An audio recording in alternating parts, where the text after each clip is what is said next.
So we're going to Alaska in 1953, and it was the spring. It was like April, and we were gone for like 5 weeks. It took us 10. We went up the Matanuska Valley. I'm sorry, we went up the Alaskan Highway, and from the Canadian border all the way to Anchorage, which is where we were actually ultimately going. It was all gravel roads that were built in World War II, because the Japanese had conquered islands, the part of the Aleutian Islands going up to Alaska. Right. Japanese had conquered those, so the Army Corps of Engineers built a highway up to Alaska so we could move our army up there, army battalions up there to protect Alaska. So the highway was awful. We went through probably 5 or 6 tires, just wear them out because the rocks in the highway were so big, and it was interesting. It was fun. We found a little farm close to his cousin's farms, and Dad made a bid on it, and it was a strawberry farm actually, and we came home, and in order to make the deal work, to come up with the money to buy the farm, he needed to be able to sell the house, and he never could. The house sat on the market, and finally they couldn't do it, so they opted out of it. Otherwise, I might have married an Eskimo. You never know. Might have married an Eskimo. I never would have married the woman of my. Oh, okay. So I was busy. I was active in band. Growing up,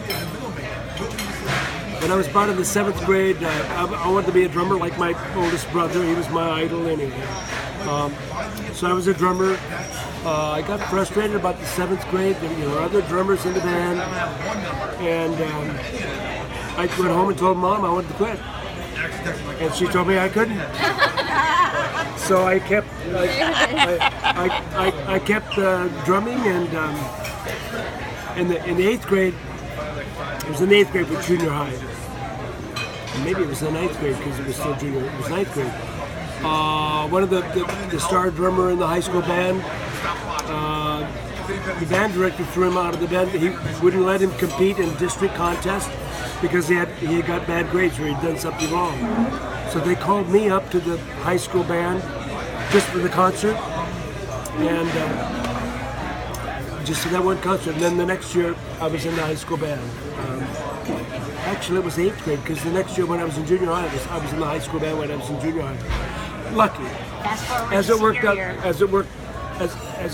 forward, senior year, I was the band captain, and Mom maybe, and I went to district music contest. My band director, Mr. Romaser, told me, he says, Eaves, you're playing a drum solo for contest. I said, what? And so he pretty much made me go into contest for district music contest, and I was waiting behind the curtain to do my drum solo, and I was going to be like the next 2 or 3 ahead of me, and here comes this girl that caught my eye, and I said hello to her, and she was all cool, calm, and collected, because she had already accompanied 3 or 4 groups on the piano, and I was all nervous because I had never performed this solo before.